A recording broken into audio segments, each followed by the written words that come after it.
Okay, so now I'm going to record the Tzadik part 2. We're starting from the beginning of the Gemara, about 6 lines down. So we learned in the Mishnah that when you're Maitzi Zroim, garden seeds, so the Tanakama said you're chayiv on a shear less than a groigeris, and I mentioned the Tosfos Yantiv says the shear is a kezayis, and Rabbi Yehuda says it was 5 seeds. We had this piece of Gemara before, exactly the same, Daf Ayin Tes, 20 blot ago. Urminhi, I'll ask you a contradiction. The Mishnah said zevel, fertilizer, v'chel adak, or thin sand, the shear of haitzah is kedei lezavel kelach shel kruv, to fertilize a plant of cabbage, divrei Rabbi Akiva. V'chachamim army, the chachamim say kedei lezavel kreisha, to fertilize a leek plant. So you see that even one plant is chashiv. So why here is zera only chashiv? If you take out 5 seeds, said Rabbi Yehuda, and the Tanakama said less than a gregaris. Amar Rav Papa, Rav Papa gives the same answer as we've said before. Had is riya, v'had lo is riya. Once it's planted and the plant has grown, even one plant is chashiv. So therefore, even one plant is worthy enough to fertilize. So if you carry out fertilizer that can fertilize a plant, it's chashiv, because one plant that has grown is chashiv. But if it's not yet planted, nobody's going to bother to take out one seed for the purpose of planting. So when it's merely seeds, the shear is going to be, according to Rabbi Yehuda, 5 seeds, and according to the Tanakama, less than a gregaris.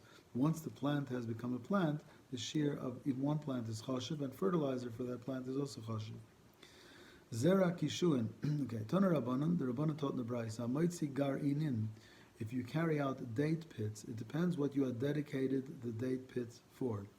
Imla Natia, if these date pits are meant for planting, then shtayim, 2 date pits are chashiv. Imla Achila, if you had dedicated it for animal food, then it's kimaloi pi chazer, the amount that would fill the mouth of a pig. Even though Jews don't raise pigs, but nevertheless, Taisa says, but a Gentile does, so you might sell it to a Gentile. V'kamam loy pi chazer, how much is the mouth of a pig? Even achas, even 1 date pit. Im lahasik, if they were dedicated to use as firewood, then the shear of chashivas is kedei levashel be'ekala, enough to cook a chicken egg. Im lecheshbon, if you're using these date pits to use as a way to count, keeping number, then the chashivas is shtayim 2. Others say it's chamesh 5. So date pits can have multiple uses. Whatever this was dedicated for, the dedication tells you how much of it would be choshev. Tana Rabbanan, the Rabbanan taught in the Braisa, Moitzi shnei nimen miznav hasus miznav apor chayiv. If you take out 2 hairs from a horse tail or a cow tail, you're chayiv. Shematznian oison lenishben. Those 2 hairs can be used to make a trap for birds. Miksha, hard hairs from the shel chazer, from the spine of a pig, even achas, even one is chashiv, because since it's a hard piece, so the tailors used to attach it to the end of their thread, use it as a needle. Tzurei dekel, if you have these leaves from a lulav that you make baskets out of, the chshivas is shtayim. Torei dekel, threads made from a plant around the palm tree, even achas, even one of those threads is chashiv. Tzipairis krumim, this bird called Tzipairis krumim, whether it was alive or dead, the shear is a kol shu, ben chaya ben mesa kol shu, because they used to use it l'refuah. My Tzipairis krumim, what is this Tzipairis krumim? Rav says it's called palya bi'ari. It's a type of grasshopper or locust called palya bi'ari. Amar Abaya says, okay, here we go into the occult. U'mishtakach bedikla dechad nevara. You find it in on a palm tree or around a palm tree, which only has had one circle of plant growing around it. V'avdila, and it's used l'chukma, to make somebody who's not smart to become smart. It helps for somebody to cure mental retardation. Ochale lepalga diyamine, you eat the right half of this palya biari, of this kosher locust. Lepalga, the smolly, the left half of that little locust. Romila begufsa denechosha, you put it into a copper tube. Chosim la beshitin gushpanki, and you seal it with 60 seals, which is an expression, it means a lot of seals. V'toli la beivora the smola, and you hang that tube on your left arm. V'simonach, and your simon is leif chacham liyaminai, the heart of a wise man is to his right, v'leif chsil l'smoila, and the fool, he has it on his left. So therefore you hang it on the left because this person that's foolish needs to increase his mental capacity. V'chakim kama de boy, and now this will accelerate the person's knowledge or wisdom or IQ. V'gomer kama de boy, he learns how much he wants to learn. V'ochalei lidach palga, then you eat the other half. Because the life, you don't eat the other half, rather you throw it away. Mi'akar talmuda, you'll forget what you learned. Okay. Now we had a machlokes in the Mishnah between the Tanakama versus Rabbi Yehuda. The Tanakama said that a tiny kosher grasshopper is your chayiv if you might see it, because it's a child's pet. And Rabbi Yehuda says even a non-kosher grasshopper can also be a child's pet. Tanakama Savarlai, Tanakama says you don't use a non-kosher grasshopper as a child's pet, my time because if the child eats it, he'll end up eating something that's non-kosher. The Gemara says, if you're afraid the child will eat the pet, then Torah Nami, that even the kosher grasshopper, you shouldn't give him as a pet, because you cannot allow to eat a whole live kosher grasshopper if it's alive. But Rav Kahana, have a kohen kamei de Rav, Rav Kahana was standing in front of Rav. The Kamavar Shashiva Apume, he had this kosher grasshopper and he was moving it past his mouth. Omar Leis, Rav told Rav Kahana, Shkale, take it away from your mouth. It shouldn't look like mechel kochel, you're eating it when it's alive, and you violate bal teshaktu. So you see that it's also to eat a live grasshopper, even if it's a kosher grasshopper. So then, if you're afraid of the child having a non-kosher grasshopper because he might eat it, then you have to be afraid of him holding a live grasshopper because he might eat it. The Gemara says, okay, forget it. I'm not afraid that the child will eat it while it's alive. That's not a reasonable concern. But Rabbi Yehuda was afraid if you give him a non-kosher grasshopper and it dies, he might eat it after it's dead. So for Rabbi Yehuda who says that you could give him a non-kosher grasshopper, because imai is cut mispat safidlei. If his pet dies, he's going to eulogize it. He's going to make a funeral for it with all the trimmings. So again, according to the Tanakama, you only give him a kosher grasshopper to play with. He won't eat it when it's alive, and if it's dead, it's kosher to eat, so it's fine. And if he doesn't eat it, it's also fine, but there's no downside.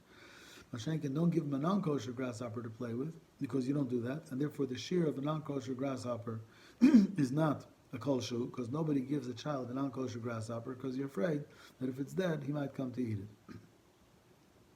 Rabbi Yehuda holds the shear of a non-kosher grasshopper is also a kolshu, because you'll give it to him as a pet, and we're not afraid he's going to eat it, because if it dies, he's going to instead bury it. So there's an interesting Dvar here. The halacha is, the Gemara said, Yivam is cotton oichel nevelis. If a cotton is eating non-kosher things, ein bezdin mitzuvin lafrisha. Bezdin is not obligated to deny him, to stop him. So Rashi asks, then according to the Tanakama, why would it be usher to give a child a non-kosher grasshopper to play with? I mean, he's not going to eat it when it's alive, and when it's dead, even if he eats it, there's no isser, and there's no obligation to stop a child from eating a non-kosher grasshopper. So the Rashi answers that there's a Gemara in Yevamos that says, even though there's no isser, you don't have to stop him from eating it, but you shouldn't give a child a non-kosher food to eat. So therefore, that's why the Tanakama holds you don't give him a non-kosher grasshopper to play with. So the Magen Avram quotes Agos Ashri that makes an interesting observation, which means that not only is it usher to feed a child non-kosher food, but it's usher to even indirectly cause him to eat it. Because here you're not feeding him the grasshopper, you're giving him the non-kosher grasshopper to play with. But the Tanakama holds it's usher because by giving it to him to play with, he may come to eat it when it dies. The Malay Raya Mechsam Sefer disagree with this Magen Avram and Agos Ashri. They say it can't be that it's usher to cause a child to do something which is usher.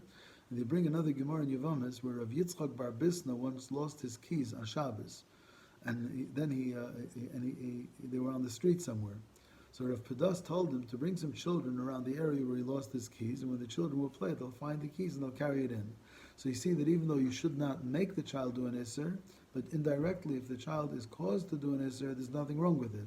So therefore, once again, what would be the problem here of giving, according to the Tanakhama, giving a child a non-kosher locust to play with? Because I'm not feeding it to him, and if it dies and he eats it, I only caused it. And causing a child should be not usher. So the Malay Rayim has two very interesting terutzim. He says that even though to cause a child to do an Isser is not Usser, so therefore you can ask children to play around a place where you lost keys and they'll bring it in, but the father of the child not only may not give the child the Isser to eat, but may not cause the child that Isser either. So therefore a father would not give his child a non-kosher grasshopper to play with because the child might eat it, because for a father the rules are stricter. Not only can't he feed the child something that's non-kosher, but he shouldn't cause him to eat something non-kosher either. Or the Malay Rhyme says it really doesn't matter. There's no Isser maybe even on the father to cause a child to do an Isser or eat something that's Usser. But a father just wouldn't do it, period. Like if you have a choice to give him a kosher, non-kosher grasshopper, you'll give him a kosher one, not a non-kosher one. So therefore, just practically speaking, people didn't used to give their children non-kosher grasshoppers to play with. And therefore, the shear of the non-kosher grasshopper is not a kol shu. Zuk the Mishnah, matzniya lezera uledugma, if somebody puts aside a seed, either for seeding or for a sample, he puts something aside, very small, but for the purpose of a sample, or l'refuah, he puts a small amount aside as refuah, but Yitzia b'Shabbos, and he carries that out on Shabbos, he's chayiv even b'kol shu. Why?